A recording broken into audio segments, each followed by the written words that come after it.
அனைவருக்கும் வணக்கம். ஈழத்து அரசியலின் இன்றைய நிலைமை பற்றி தான் இந்த காணொலியில் பார்க்க போகிறோம். குறிப்பிட்ட சில நாட்களாக நான் ஈழத்து அரசியல் பற்றி எந்தவித காணொலிகளும் போடுவதில்லை. அதில் கொஞ்சம் அமைதியான ஒரு போக்கை கடைப்பிடிப்போம் என்று யோசிச்சு கொண்டிருந்தான். ஆனால் இப்போ அண்மையில் நடைபெற்றுக் கொண்டிருக்கிற சூழ்நிலைகள், செயற்பாடுகள் அதை திரும்ப பேச வேண்டும் என்ற அந்த ஒரு நிலைமைக்கு கொண்டு வந்து விடுது. குறிப்பாக சொல்ல போனால் சொன்னால், இந்த சுதந்திர தினம் கடந்த சில நாட்களுக்கு முன்னர் வந்த இலங்கையின் சுதந்திர தின நாளை முன்னிட்டு நடைபெற்ற சில சம்பவங்கள் மிகுந்த மன வருத்தத்தையும் கேலிக்கூத்தாகவும் இருந்து கொண்டிருக்குது. அதில் பார்த்தீங்கன்னு சொன்னால் ரெண்டு விதமான முன்னெடுப்புகள் இங்கே நடைபெற்றது. ஒன்று வடக்கு கிழக்கில், குறிப்பாக யாழ்ப்பாணத்தில் சுதந்திர தினத்தை பெரிய ஒரு அளவில் கொண்டாட வேணும் என்று சொல்லி ஒரு கூட்டம் வெளிக்கிட்டு இருக்குது, கொண்டாடி இருக்கிறோம். அதே மாதிரி இன்னொரு கூட்டம் எப்படின்னு சொன்னால் சுதந்திர தினத்துக்கான எதிர்ப்பு நடவடிக்கை. ரெண்டுமே தமிழ் பரப்பை சேர்ந்தவர்கள், தமிழர்கள். அவை என்ன செய்யணும்னா, ஒரு கூட்டம் என்னன்னு சொன்னால் சுதந்திர தினத்தை கடுமையாக எதிர்க்கிறன்ற முறையில் நடந்து கொண்டிருக்குது. இன்னொரு கூட்டம் சுதந்திர தினத்தை கொண்டாடி இருக்குது. இந்த ரெண்டு பேரையும் நான் எப்படி பார்க்குறேன்னு சொன்னால், என்னுடைய பார்வையில் பார்க்க போனால் அப்படின்னு சொன்னால், அந்த வேடிக்கை காட்டுறதுக்கான குரலி வித்தை காட்டுறா கொஞ்சம் பேரை கொண்டு விடுவாங்க. அது மாதிரியான குரலி வித்தை காட்டி கொண்டிருக்கிறோம். முதலாவதாக நாங்கள் இப்படி பார்ப்போம். இந்த முறை சுதந்திர தினம் கொண்டாடப்பட்டது என்ற அளவுக்கு யாழ்ப்பாணத்தில் இருந்து கொஞ்சம் பேர் பெரிய அளவில் நாங்கள் ஒற்றுமையான இந்த சுதந்திரத்தை கொண்டாடணும், எங்களுக்கு ஒரு சுதந்திரம் கிடைச்சி விட்டதை போல ஒரு மகிழ்ச்சியோடு கொண்டாடுற மாதிரி கொண்டாடி இருக்கிறோம். அதை இப்போ கன பேர் சமூக வலைத்தளங்களில் கழுவி ஊற்றி கொண்டிருக்கிறோம். அப்போ அதை பற்றி என்ன விஷயம்னு சொல்லி அதை பார்த்தால், உண்மையில் இன்றைக்கு சுதந்திர தினத்தை நாங்கள் கொண்டாடக்கூடிய அளவுக்கு ஒரு விடயத்தை நாங்கள் கொண்டாட வேணும் என்று சொன்னால், அந்த விடயம் அங்கே சிறப்பாக இருக்க வேணும். நாங்கள் அங்கே இலங்கையில் இன்றைக்கு தமிழ் மக்களாக இருக்கட்டும், சிங்கள மக்களாக இருக்கட்டும், மிகச் சிறப்பாக எங்களோட சுதந்திரத்தை நாங்கள் அனுபவிச்சு கொண்டு இருக்கிறோமா. இப்போ இன்றைக்கு ஒரு புதிய அரசாங்கம் வந்திருக்குது. இந்த புதிய அரசாங்கம் வந்ததுக்கு பிறகு ஏற்பட்ட மாறுதல்கள் என்ன? அவைகள் இப்போ எங்களின் மக்கள், அதாவது வடக்கு கிழக்கு வாழக்கூடிய தமிழ் மக்கள் சார்பாக இதுவரைக்கும் எடுத்த நல்ல நடவடிக்கைகள் என்ன? இன்றைக்கு காணாமல் போன ஆட்களுக்கான தீர்வை முன்வைக்கிறதாக ஜனாதிபதி அவர்கள் குறிப்பிட்டிருந்தார். இப்போ இதுவரைக்கும் அவர் முன் வச்சிருக்கிறாரா? அல்லது போனால் அரசியல் கைதிகளாக இருப்பவர்கள் அனைவரும் விடுதலை செய்யப்படுவார்கள் சொல்லியிருந்தார். அதாவது இன மத பேதம் இல்லாமல், சாதிய பேதம் இல்லாமல் எல்லாரையும் விடுவிப்போம் என்று சொல்லியிருந்தார்.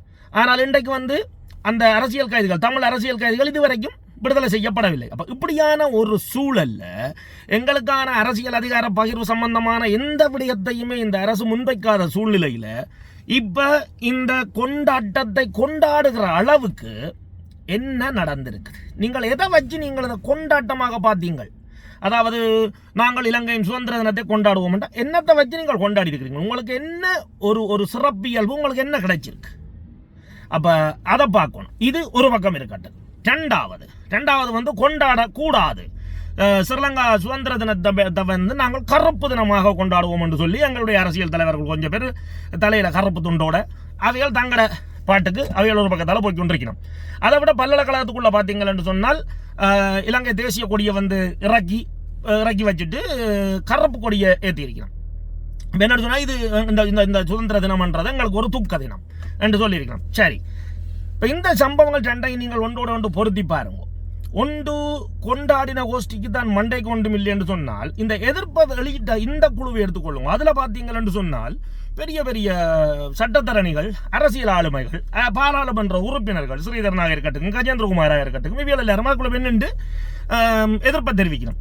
இந்த எதிர்ப்புன்றத உண்மையாக ஒரு அறிவுள்ள மானுடன் எப்படி பார்ப்பான் என்று சொன்னால், இது ஒரு கேடுகட்ட செயலாகவும், இது ஒரு காலத்துக்கு ஒவ்வாத செயலாகவும் தான் பார்க்கப்படும். ஏன்னா இன்றைக்கு இந்த அரசு பதவிக்கு ஒரு மிக குறுகிய காலம் தான் ஏற்பட்டிருக்குது. இந்த காலத்துக்குள்ள இப்போ இந்த கடந்த மாவீரர் தினத்தை பார்த்தீங்கன்னு சொன்னால் 2009 ஆண்டுக்கு பிறகு இதுவரையிலே நடந்த மாவீரர் தினங்களில் மிக அமைதியான முறையில் எந்தவித சிக்கலும் இல்லாமல் நடைபெற்ற மாவீரர் தினம் என்று சொன்னால் இந்த முறை நடந்த மாவீரர் தினம் தான். அதுக்கு காரணம் இந்த புதிய ஆட்சி. இதை நீங்கள் யாரும் விரும்பியோ விரும்பாமலோ ஏற்றுக்கொண்டுதான் ஆக வேணும். இன்றைக்கு ஜனாதிபதி அவர்கள் தமிழர்கள் சம்பந்தமாக ஒரு மென்போக்கை கடைப்பிடிக்கிறார். அவர் இதுவரைக்கும் பேசிய பேச்சுக்கள், அவர்கிட்ட நடவடிக்கைகளை பார்க்கும் பொழுது தமிழர்களுக்கான ஒரு தீர்வை முன்வைக்கிறதுக்கு அவர் விரும்புகிறார். ஆனால் அவர் இன்றைக்கு பதவிக்கு அரசு பதவிக்கு ஒரு மிக குறுகிய காலம்.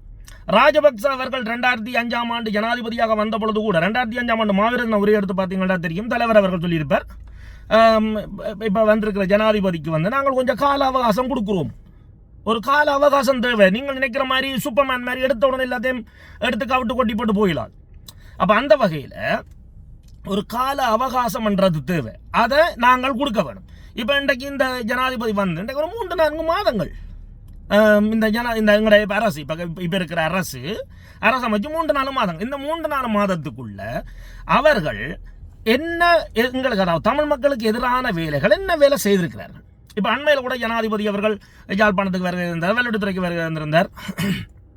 இது ஜனாதிபதி மாளிகையை பற்றி கழிச்சிருந்தார். அந்த ஜனாதிபதி மாளிகையை நான் விடுவிக்க தயார் என்று கூறியிருந்தேன். நீங்கள் அதை என்னவாக மாற்ற வேணும், பல்கலைக்கழகமாக மாற்ற போறீங்களா, அப்படி செய்ய போறீங்களோ, அதுக்கு நாங்கள் அதை பற்றி கலந்துரையாட தயார் என்று சொல்லியிருக்காரு. இப்படி அப்படி ஒரு இதுவரைக்கும் இருந்த ஜனாதிபதிகளுக்குள்ள இவர் ஒரு மென்போக்கை கடைப்பிடிக்கிறார்.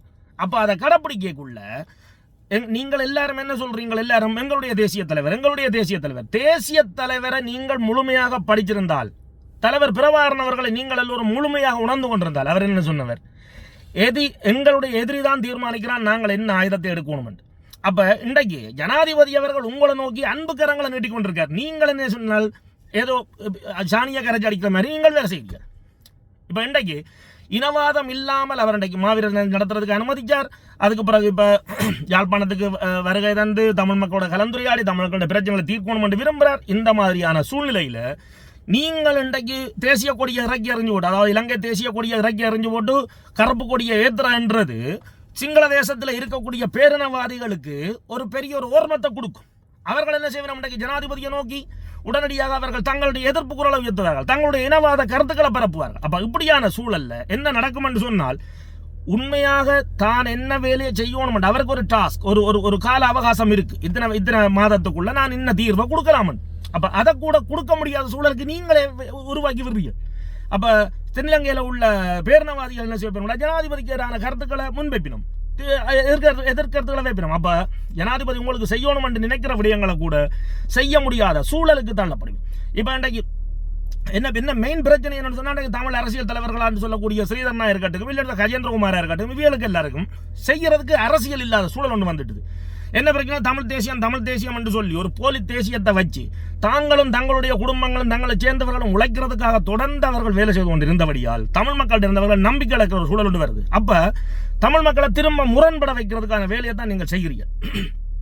நீங்கள் உண்மையில தேசிய தலைவருக்கு விசுவாசமானவர்களாக இருந்தால் அவர் என்ன சொன்னவர், உங்களுக்கு எதிரி எந்த ஆயுதத்தை எடுக்கணும் அவன் தீர்மானிக்கிறான். அப்ப அவர் இன்றைக்கு அன்பு ஆயுதத்தை கையில் எடுக்க நீங்களும் அன்பான ஆயுதத்தை கையில் எடுத்துருக்கணும்.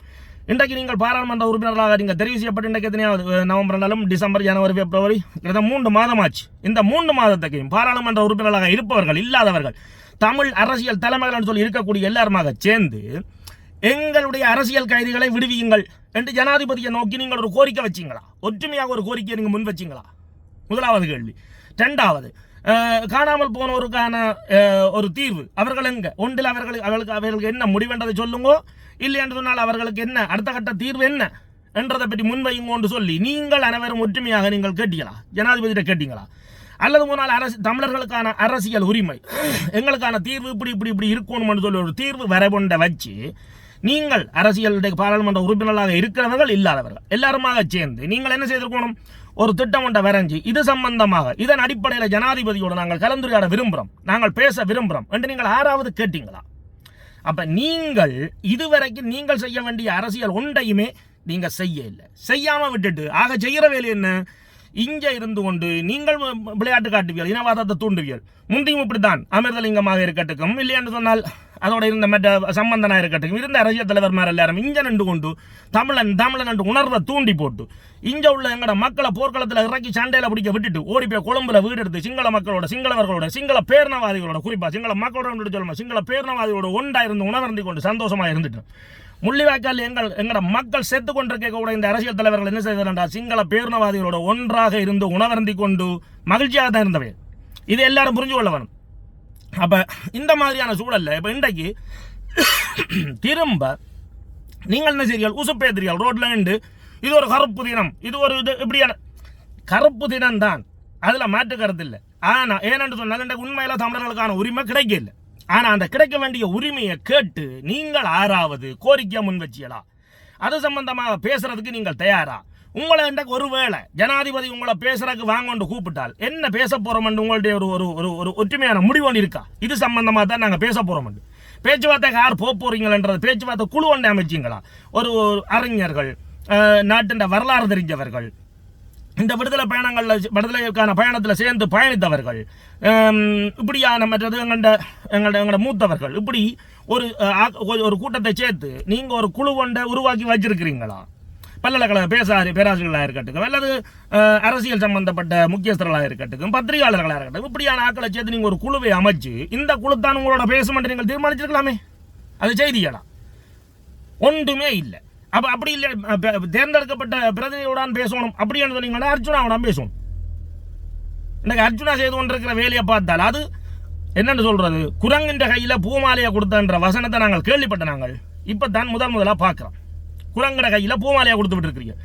அவனுக்கு இந்த பதவியை கொடுத்து விட்டு அவனுக்கு ஏன் இந்த பதவி கிடைச்சிது எதுக்குன்னு தெரியாது. போறார் அங்கே நின்று கதிரைக்கு சண்டை பிடிக்கிறார், எதுக்கோ சண்டை பிடிக்கிறார், ரோட்டில் வானம் ஓடுறதுக்கு சண்டை பிடிக்கிறார். பிடிச்சப்பட்டேன்னு சொல்றார் எங்களோட தேசிய தலைவர் என்று கேட்கிறார். கழிச்சு போட்டேன்னு சொல்றார் எனக்கு மண்டையில சுட்டு கொள்ளுங்கன்றார். பேந்த நடான்னு சொன்னா யாழ்ப்பாணத்துக்கு வெளிநாடுகளில் இருந்து நிறைய நிதி உதவி வந்து அந்த வைத்தியசாலைக்கான உபகரணங்கள் எல்லாம் கொள்ளுதல் செய்யப்பட்டது. குறிப்பாக சுவிஸ் நாட்டில் வாழக்கூடிய வியாபாரியாக இருக்கக்கூடிய அல்லது தொழிலதிபராக இருக்கக்கூடிய நாதன் அவர்கள் பெற்ற நிதி உதவியில் நிறைய உபகரணங்களை வந்து யாழ்ப்பாணத்துக்கு நன்கொடை செய்திருந்தார். இப்போ இவர் என்ன சொல்லிக் கொண்டிருக்கிறார் சொன்னால், புலம்பெயர் தேசத்திலிருந்து எங்களுடைய தேசிய தலைவருடைய கருப்பு பணத்தை இவர்கள் கொண்டு வரார்கள். அந்த கருப்பு பணத்தை அவங்க வச்சிருந்தா தானே போல, அது கருப்பு பணமோ இல்லையோன்றது எனக்கு தெரியாது, அவருக்கும் தெரியாது, சும்மா புலம்பிக் கொண்டிருக்க. சரி, அது கருப்பு பணம் வச்சுக்கொள்வோம். கருப்பு பணத்தை அவர் வச்சிருந்தால் தான் போல அதை கொண்டு எங்களோட மக்கள் இந்த நல்ல ஒரு விஷயத்துக்கு அவர் கொண்டு வரார். இப்போ நீ வந்து குரங்கின்ற கையில் பூமாலையை கொடுத்த மாதிரி இருந்தோண்டு கருப்பு பணத்தை இங்கே கொண்டு வராங்க, கருப்பு பணத்தை இங்கே கொண்டு வராங்க. யாழ்ப்பாண ஆஸ்பத்திரிக்கு வைத்தியசாலைக்கு இதுவரைக்கும் வந்து கொண்டிருக்கிற உதவிகளை கூட வரவிடாமல் செய்கிறதான் இந்த அர்ஜுனாவோட மனநிலையாக இருக்குது. அவருடைய செயற்பாடுகள் அதை நோக்கி தான் தள்ளுது. யாருமே என்னத்துக்கு தேவையில்லாமல் இந்த காசையும் கொடுத்து போட்டு ஆர்டிஓ காசை கொண்டு கருப்பு பணத்தை கொண்டு வராங்கன்ற பேர் ஏன் எடுக்க மட்டும் தான் நாங்கள் நினைப்பாங்க. இதுவரை காலம் அவர் ஒரு உதவியும் செய்யலை. அதாவது அர்ஜுனா வந்து தமிழ் மக்களுக்கான எந்த ஒரு வேலை திட்டத்தையும் செய்யலை. ஆக கத்துறது மட்டும்தான். இப்படி பேக்கதைகளை கழிச்சு போட்டு மண்டையிலோட சூடன்னு சொல்கிற அர்ஜுனாவை நோக்கி ஒரு பகிரங்கமான கேள்வியை அல்லது ஒரு சவால் ஒன்று நாங்கள் விட்டு வைக்கிறேன். நான் உனக்கு என்ன பிரச்சனைன்னு சொன்னால், இன்றைக்கு அர்ஜுனா வந்து கிட்டத்தட்ட 2 திருமணம் ஆயிருக்கான்னு அவரே சொல்லியிருக்கிறார். 2 திருமணம் செய்த ஒருவர் 3ஆவதாக திருமணமாகாத ஒரு பெண்ணை எந்த நேரத்திலையும் ஜாமம் பகல் என்ற வித்தியாசம் கிடையாது, எந்த நேரமும் முன்னோடைய கொண்டு திரிகிற, எந்த நேரமும் அதை விட வச்சு செல்லம் கொஞ்சம் கொண்டு போஸ்ட் போட்டு கொண்டு திரிகிற நீ சொல்ற அதே தேசிய தலைவர் இன்றைக்கு அவர் இருந்து அவருடைய ஆட்சிக்குள்ள இருந்து நீ இப்படி செய்திருப்பியா இருந்தால் உனக்கு மண்டையில அவர் வந்து சுடணும் இவர் வந்து சுடணும் இல்லை, எப்பவோ இந்த கட்டி தூக்கி சூடு விழுந்திருக்கு. ஏன்னு சொன்னால் அந்த தேசிய தலைவர்கிட்ட காலத்துக்குள்ள வாழ்ந்த மக்களுக்கு தெரியும், ஒழுக்கம் உயிரினம் ஓம்பப்படும். ஒழுக்கத்துக்கு மிகப்பெரிய பெருமதி அங்கே இருந்தது. இன்றைக்கு அர்ஜுனா என்ன வேணாலும் கதைச்சு போட்டு போகலாம், அது அடுத்த பிரச்சனை. ஆனால் ஒரு திருமணமாகாத பெண்ணை இரவு நேரத்தில் பகல் நேரத்தில் எந்த நேரமும் கொண்டு திரிஞ்சு கொண்டு அதை ஒரு சந்தேகம் மாதிரி தானே வச்சிருக்கிறது. அது தான் வச்சிருக்கிறனா இல்லையா, அதே கூட ஒரு கேள்வி, ஒரு விளையாட்டு மாதிரி ஒரு பெண்ணோட வாழ்க்கையில் நீ விளையாடி கொண்டு திரிகிற. இது கூட உனக்கு விளங்கல் இப்படியே போச்சுன்னு சொன்னா நீங்கள் யோசிச்சு பாருங்க. இன்றைக்கு அந்த பெண் வந்து இது வரைக்கும் திருமணமாகாத ஒரு பெண், அந்த பெண்ணை வேற யார் திருமணம் செய்வாங்களே? நீ அர்ஜுனா உண்மையில நீ வந்து ஒரு அந்த பிள்ளையா அப்படி இல்லை, அது என்ற தங்கச்சி, நான் தங்கச்சி மாதிரி தான் கொண்டு திரிகிறேன்னு சொன்னால் உனக்கு ஒரு 3 மாதம் டைம். அந்த 3 மாதத்துக்கு அந்த பெண்ணுக்கு நீங்கள் ஒரு மேரேஜ் உண்டு, ஒரு திருமணம் மட்டும் செய்து வைப்போம். 3 மாதம் வேண்டாம், ஒரு 6 மாதத்துக்கு செய்து வைப்போம். எவனாவது ஒரு தான் கல்யாணம் கட்டுறவன் பார்ப்போம். அப்படியான ஒரு பெண்ணின் வாழ்க்கையை சீரழிச்சு கொண்டிருக்கிறீங்க. உங்களோட சுயநலத்துக்காண்டு சீரழிக்கிற ஒரு ஆள் பாராளுமன்ற உறுப்பினர். இதை நாங்கள் கதைச்சான வேலை நீ நாளைக்கு எங்களை துரோகி என்று சொல்லிப்பட்டு போங்க, பிரச்சனை இல்லை. இப்படியே துரோகி பட்டங்களையே வரிசையில் அடுக்கி கொண்டு போங்க. ஆனால் ஒன்று, நாங்கள் இன்றைக்கு சொல்கிற கதைகள் உங்களுக்கு விளங்காமல் இருக்கலாம். ஆனால் ஒரு கொஞ்ச காலத்துக்கு பிறகு எல்லாரும் நீங்கள் திரும்பி நின்று யோசிச்சு பார்க்க மரணத்தின் வாசல்ல எல்லாரும் நின்று கொண்டிருப்பீர்கள். இதுதான் உண்மை. சும்மா மண்டல சூடு என்ற எல்லாம் உங்களுக்கு தெரியும், மருத்துவம் சுட போகிறது இல்லை. இதுகளை தயவு செஞ்சு புரிஞ்சு கொள்ளுங்க. மக்கள் எல்லாரும் என்ன நினைக்கிறீங்களா, நாங்கள் பிரச்சனை இல்லை தானே, அவன் கதைக்கிறானப்பா, நீங்கள் என்டர்டைன்மெண்ட் யோசிக்கிறீர்கள், சிரிச்சு கொண்டு திரிகிறீர்கள். இப்படியே நீங்கள் சிரிச்சு கொண்டிருங்கோ. கொஞ்ச நாள் என்ன நடக்கும் என்று சொன்னால், உங்களுக்கு நீங்கள் நினைச்சாலும் செய்யணும் என்று நினைச்சாலும் செய்ய முடியாத ஒரு சூழலுக்கு உங்களை இந்த சமூகம், இந்த அரசியல் சமூகம் உங்களை கொண்டே விட்டுரும். ஆகவே தயவு செஞ்சு எல்லாரும் தட்டி கேட்க வலிக்கிடுங்க. சுதந்திர தினம் என்றால் அந்த சுதந்திர தினத்துக்கு அதில் அந்த சுதந்திர தினத்தை முன்வைச்சு நீங்கள் ஏதாவது ஒரு கோரிக்கைகளை முன்வைக்கணும் என்றால் அந்த கோரிக்கைகளை ஒழுங்கான முறையில் முன்வைங்க. ஒரு அன்பு கரங்களை நீட்டிக்கொண்டு நிற்கக்கூடிய ஒரு ஆளை நோக்கி நீங்கள் ஆயுதத்தை தூக்கினீங்களாக இருந்தால் அவர் திருப்பி அவர் தான் அன்பை காட்டுறானடா நீங்கள் நினைக்கப்படாது. அவர் வந்து ஆள் சரியான பலவீனமாக இருக்கிறார் எங்கள்கிட்ட சமூகத்தில் ஒரு ஒரு ஒரு விசத்தனமான எண்ணம் இருக்குது, அவரில் பலம் இல்லை, அதாலானவர் அப்படி இருக்கிறான். அப்படி இல்லை. ஒருத்தன் உண்மையாக அன்பை காட்டுறான்டா அவன் உண்மையிலே ஒரு நல்லவனாக தன்னை உருவாக்கி கொள்ள முயல்றான். இதான் உண்மை. அப்போ அப்படியான நேரத்தில் நீங்கள் என்ன செய்கிறீங்கன்னு சொன்னால் அவருக்கு எதிராக நீங்கள் ஆயுதங்களை நீட்டுற சூழலுக்கு நீங்கள், அதாவது ஆயுதங்கள் என்று சொல்ல வர்றது நீங்கள் ஒரு வன்முறையை ஒரு அவருக்கு எதிரான ஒரு எதிர் வியூகத்தை நீங்கள் செய்யக்குள்ள அவரை என்ன செய்ய போறீங்களா, இழுத்து கொண்டு வந்து இனவாதிகள் இருந்த அதே இடத்துல அவரை கொண்டு இருத்த பொறிகள், இறுதி போட்ட பொறிகள், அவர் இனவாதி என்ற பொறிகள். இது அடுத்த இங்கே பார்த்தீங்கன்னா இந்த புலம்பெயர் தேசம். இன்றைக்கு புலம்பெயர் தேசத்தில் பார்த்தீங்கன்னா இந்த தமிழர் ஒருங்கிணைப்பு குழுவாக இருக்கட்டும், மற்ற அமைப்புகளாகட்டும், இப்போ அவைகளுக்கு எல்லாருக்கும் என்ன பிரச்சனைன்னு சொன்னால் இங்கே சோத்து பிரச்சனை வந்துட்டு.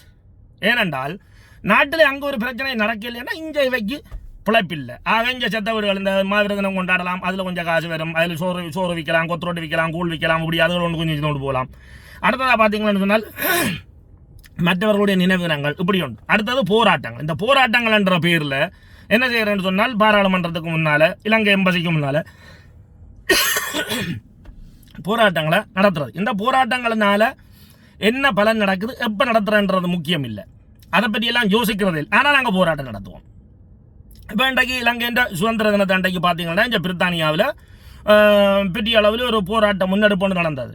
உங்களோட மனச்சாட்சிகளுக்கு தொட்டு சொல்லுங்க. இந்த போராட்ட ஒருங்கிணைப்பாளர்களை பார்த்து கேட்குறோம், மனச்சாட்சியை தொட்டு சொல்லுங்க, அதில் வந்தாக்களுக்கு எத்தனை பேருக்கு விசா இருக்குது? இது ஒரு பெரிய கேள்வி. ஏன் நான் அந்த கேள்வியை கேட்குறேன்னு சொன்னால் எங்களோட போராட்டத்தின் நோக்கம் விசாவா விடுதலையா? விடுதலை தானு சொன்னால் அதுக்கு இது வழி இல்லை. நீங்கள் விசா தானு சொன்னால் அதை செய்யுங்க, நல்லா செய்யுங்க, பிரச்சனை இல்லை.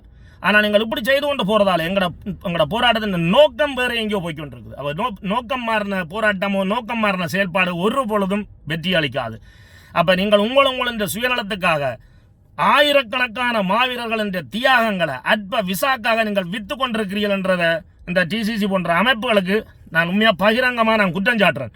இன்றைக்கு இந்த ஈழத்தில் இருந்து அரசியல் செய்து கொண்டிருக்கிற எங்களோட கஜேந்திரகுமார், ஸ்ரீதரன் போன்றவர்களுக்கு என்னத்தை சொன்னனோ அதைத்தான் நான் உங்களுக்கும் சொல்கிறேன். நீங்கள் என்ன நினைக்கிறீங்கள் என்றால் உங்களை இங்கே நிலைநிறுத்தணும் பண்ணுறதுக்காண்டி ஒரு குழப்பத்தை உருவாக்குறதுக்கு யோசிக்கிறீர்கள். இந்த குழப்பங்களை நீங்கள் உருவாக்குறதுக்கு ஒரு காலம் இருக்குது, ஒரு கால அவகாசத்தை கொடுங்க. நீங்கள் புலம்பெயர் அமைப்புகள் சார்பாக, டிசிசி சார்பாக, வரலாற்று மையம் சார்பாக, அல்லது நீங்கள் எல்லாருமாக ஒருங்கிணைஞ்சு டயஸ்போரா சார்பாக நீங்கள் ஜனாதிபதியை நோக்கி ஒரு கோரிக்கையை வச்சிடலாம். இந்த அடிப்படையில் எங்களுக்கு தீர்வை தாங்கொண்டு கேட்டியலாம், எங்களுடைய காணாமல் போனவர்களை விடுதலை செய்யும் கொண்டு கேட்டியலாம், அல்லது அரசியல் கைதில் விடுதலை செய்யும் கொண்டு கேட்டியலாம். நீங்கள் எதையும் கேட்கிறீர்கள். ஏன்னு சொன்னால் உங்களுக்கு அங்கே தீர்வு வரணும்ன்றது உங்களோட எண்ணம் அல்ல. உங்களோட எண்ணம் என்னன்னு சொன்னால் இதை வச்சு நீங்கள் வயிறு வளர்க்கணும், நீங்கள் பிழைக்கணும். தயவு செஞ்சு ஒன்றை சொல்கிறேன், மாவீரர்கள் பாவம், அந்த மக்கள் பாவம், அவர்களை தொடர்ந்தும் விட்டு பிழைக்கிறத நிப்பாட்டுங்கோ. உண்மையான விடுதலை வேணும் என்று சொன்னால் அது எந்த வழியில் பெறணுமோ அந்த வழியில் ஒரு ஒரு மன சுத்தத்தோட நீங்கள் செயற்பட்டால் அதுதான் விடுதலையை பெறதுக்கான ஒரு வழியாக இருக்குமே தவிர நீங்கள் நினைக்கிற மாதிரி இப்படி குழப்பி விடுறதால என்ன நடக்கும்னு சொன்னால் உங்களுக்கு மட்டும் உங்களோட பொக்கெட்டில் காசு சேருமே தவிர எங்களோட மக்கள் பாவம். அதைத்தான் சொல்ல வரேன். தயவு செஞ்சு இதோட திருந்துங்கோ. நீங்கள் திருந்தாட்டில் மக்கள்கிட்ட கேட்குற கேள்வி நீங்கள் தயவு செய்து தட்டி கேளுங்க. தட்டி கேட்டு நீங்கள் கேள்வி கேட்காம விட்டு கொண்டிருந்தீங்கன்னு சொன்னால் அவங்க எல்லாரும் தரைகட்டு போய் கொண்டிருப்பாங்க. ஆனால் நீங்கள் கேள்வி கேட்க முற்படுற காலத்தில் காலம் கடந்து போயிருக்கும். ஆகவே தயவு செய்து சிந்தியுங்கள் என் அன்புக்குரிய மக்களே. நன்றி, வணக்கம்.